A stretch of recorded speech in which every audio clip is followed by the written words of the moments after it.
السلام علیکم خواتین و حضرات، میرا نام ہے عبداللہ اجاز اور آج آپ میرا ویلاگ دیکھ رہے ہیں۔ ناظرین اکرام، حال ہی میں ایک انٹرویو دیا ہے زبیر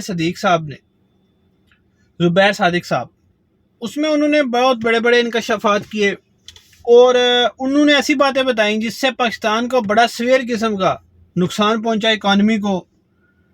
اس میں جو 3 کی پوائنٹس تھے، ایک تو یہ تھا کہ IMF کی ڈیل کو جان بوجھ کے چھپایا گیا، اور جنرل باجوہ سے 7 گھنٹے کی ملاقات انہوں نے کی، اور جناب تیسرا پوائنٹ جو ہے وہ اینڈ پہ جا کے ڈسکس کریں گے۔ سب سے پہلے یہ بات کرتے ہیں کہ جناب مریم نواز شروع سے یہ بیانیہ جب وہ آئیں، اپنا نواز شریف صاحب کو بھیجا گیا باہر، اور اس کے بعد انہوں نے مسلسل ایک بیانیہ بنایا جی مزاحمت ہوگی تو مفاہمت ہوگی، مزاحمت ہوگی تو مفاہمت ہوگی۔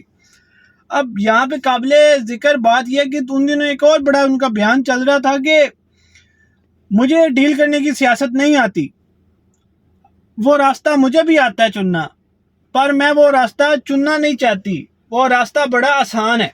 یعنی کہ پاک افواہ سے ڈیل والا جو بھی معاملہ ہوتا ہے، وہ کہہ رہی کہ وہ راستہ بڑا آسان ہے، وہ میں چننا نہیں چاہتی۔ پر بیک اینڈ پہ کیا ہو رہا تھا، زبیر صادق صاحب وہ جا کے جنرل باجوہ سے ملاقاتیں کر رہے تھے بڑی لمبی لمبی، اور اس میں ملاقات میں کہتے ہیں زبیر صادق صاحب میں نے تو کوئی ریلیف نہیں مانگا نواز شریف کے لیے یا مریم نواز کے لیے، میں نے کوئی ریلیف نہیں مانگا، میں نے ان سے ایک ہی بات مانگی جی انصاف۔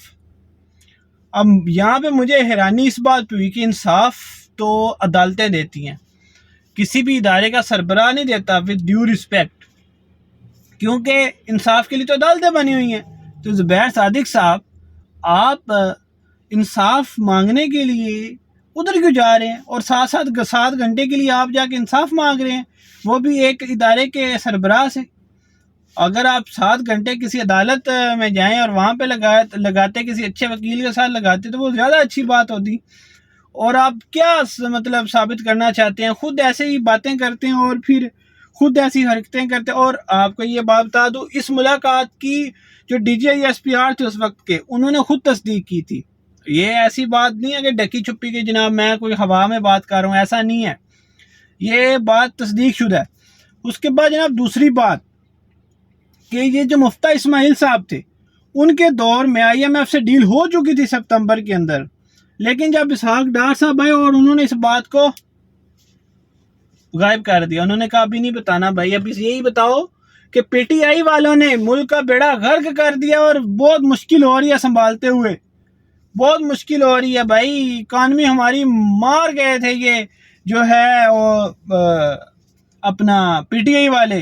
اور جناب دوسرا، وہاں پہ وہ کریڈٹ نہیں دینا چاہ رہے تھے اس کو مفتیٰ اسماعیل کو کہ وہ IMF کو لے کے آیا، اور اس بات کو لمبے عرصے تک چھپایا، اس ڈیل کو جناب لمبے عرصے تک چھپایا گیا، جس کا جو اثر تھا وہ کیا ہونا تھا کہ لوگوں نے دڑا دڑ جو ہے وہ ڈالر کے ساتھ ہیرا پھیری شروع کر دی ہوئی تھی۔ 330 کا ڈالر بھی لوگ خریدتے تھے جبکہ مارکیٹ ریٹ اس کا 300 روپے تھا، تو یہ چل رہا تھا۔ تو اکانومی جو ہے وہ آپ کی مسلسل ڈوبی جا رہی تھی، آپ کے ایسٹس میں ڈالر رہ ہی کوئی نہیں گیا تھا۔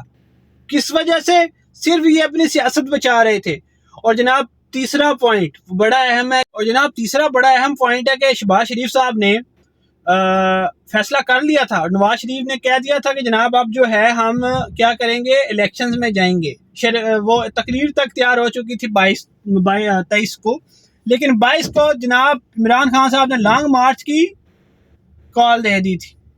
اب اس سے ہوا کیا، اس سے انہوں نے سمجھا جناب کہ اب اگر ہم جائیں گے نا تو یہ سارا کریڈٹ کس کو جائے گا، عمران خان کو۔ تو یہاں پہ ایک دفعہ نون لیگ نے ریاست نہیں بچائی جناب، اپنی سیاست بچانے کے لیے پھر سے ریاست کی قربانی دے دی اور سیاست بچا لی، لیکن مسئلہ یہ ہے کہ وہ بھی نہیں بچی، کیونکہ انسان اگر غلط حرکتیں کرے تو اس کے ساتھ غلط حرکتیں ہی ہوتی ہیں۔